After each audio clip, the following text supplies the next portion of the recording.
La resistencia primero contra el golpe de Estado se monta sobre lo que es el movimiento popular organizado. Fue quien hizo el llamado a hacer la resistencia contra el golpe. Y hoy, que ya no se llama Frente Nacional de Resistencia con el golpe de Estado, sino que Frente Nacional de Resistencia Popular, continúa precisamente montado sobre eso.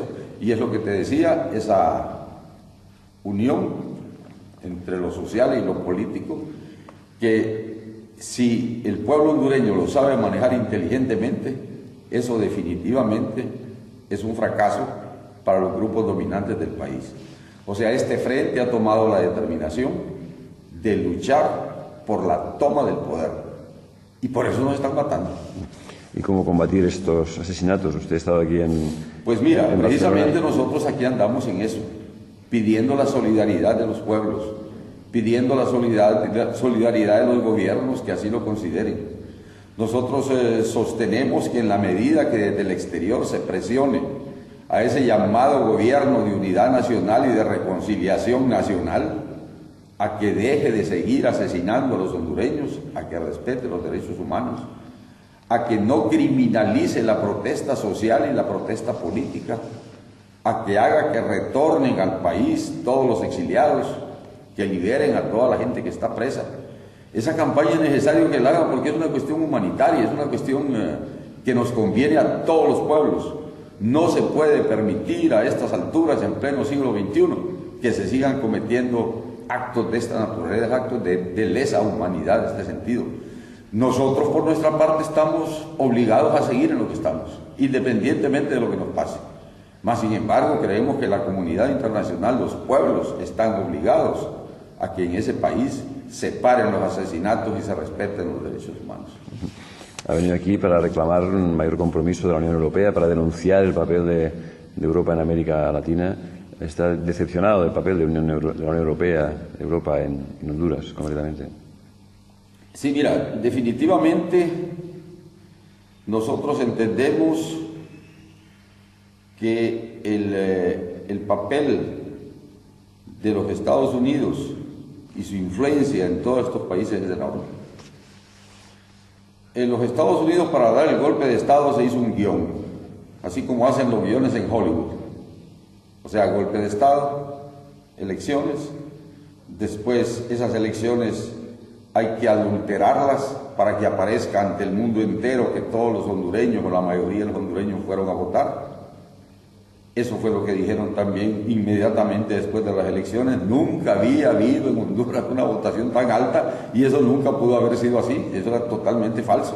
Después de eso, la campaña del guión era decir que en Honduras es un gobierno de unidad y reconciliación nacional, lo que también es falso. También la otra parte del guión era hablar de que en Honduras se iba a un proceso en el cual se hablaría o se haría un proyecto de nación y en la cual todos participarían, lo cual también ha sido completamente falso, porque ellos hicieron un proyecto hasta el 2038, pero solo los mismos grupos golpistas. El otro elemento era la amnistía, que iba a haber una amnistía, que iba a haber un perdón para que todo en Honduras se solventara. Y un elemento importante para ellos dentro del guión, salirse del ALBA. Y el último, instalar una comisión de la verdad para con eso ponerle, como decimos nosotros, el tapón al pomo y limpiar todo lo que era el golpe de Estado. Mas, sin embargo, hasta la fecha, ninguna de esas cuestiones les ha salido como ellos pensaban, mas, sin embargo, sí las publicitan a nivel mundial. Sí logran que la mayor parte de la prensa esconda el caso hondureño, esconda la resistencia, esconda que fue golpe de Estado, esconda los crímenes.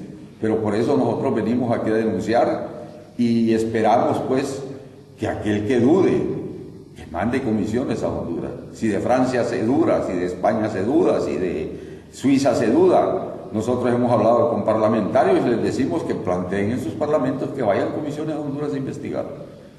Que no nos crean, que vayan y que investiguen. De eso es de lo que se trata. ¿Han repuesto los embajadores, los países occidentales europeos en Honduras? Pues aparentemente de momento no todos, pero sí parece que hay el compromiso de hacerlo. Mas sin embargo, yo te voy a decir algo. Para nosotros la resistencia, nosotros tenemos nuestra propia agenda.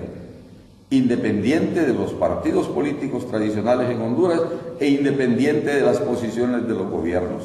Mas, sin embargo, es nuestra obligación plantear la necesidad que ese gobierno no se reconozca y que se vaya a una Asamblea Nacional Constituyente, y desde el punto de vista nuestro es una Asamblea Nacional Constituyente para refundar ese país. Mira, por ejemplo, durante todo este proceso y cuando estaba antes del mes de noviembre, creo que fue algo así por octubre, Thomas Shannon, que era uno de los secretarios de Estado de los Estados Unidos, llega a Honduras y nos reunimos con él porque el embajador de los Estados Unidos me invitó a mí a su casa y a otro candidato, porque yo era candidato a la presidencia de la República, y conversábamos con él sobre la situación de Honduras. Yo le decía, mira, aquí el problema fundamental es el Estado a quién va a servir.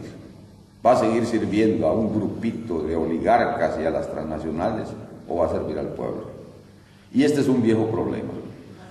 Yo le decía a él, mira, Honduras se independiza de España en 1831. Como una sola nación, como un solo país. Se llamaba, tenía pues Países Unidos de Centroamérica, esa era una sola nación. Pero en 1838, por intereses de la oligarquía centroamericana, por intereses de los ingleses y por intereses del naciente imperio de los Estados Unidos, nos dividieron en 5 repúblicas, que yo las llamo a veces minusválidas. 5 repúblicas que definitivamente, donde lo más ha cambiado, y en el caso hondureño, fundamentalmente es la inestabilidad política. Entonces yo le decía a Shannon, desde aquella época la inestabilidad política ha sido la constante en nuestros países, y ustedes, los Estados Unidos, siempre han intervenido en las cosas nuestras, ya sea por sus intereses geopolíticos o ya sea porque la oligarquía no puede gobernar, está en condiciones de ingobernabilidad frente al pueblo, les pide a ustedes ayuda y se dan golpes de Estado, o se hacen guerras civiles, o se hacen montoneras, etcétera, etcétera. Siempre los Estados Unidos ha tenido que ver en nuestros problemas. Y en el golpe de Estado del 29 de junio aconteció lo mismo.